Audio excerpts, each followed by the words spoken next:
Hello everyone. In this video, I'll guide you on how to create an IRS account online so you can access your tax information easily.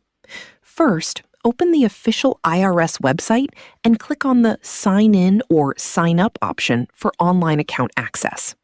Next, select Create Account and start the registration process. After that, enter your personal information like full name, date of birth, social security number, and email address. You will then be asked to verify your identity using a government ID, financial account, or phone number. Make sure all details match your official records to avoid errors. Next, create a secure username and strong password for your account. Finally, complete the verification process and log into your new IRS account, and you will have full access to your tax tools and records.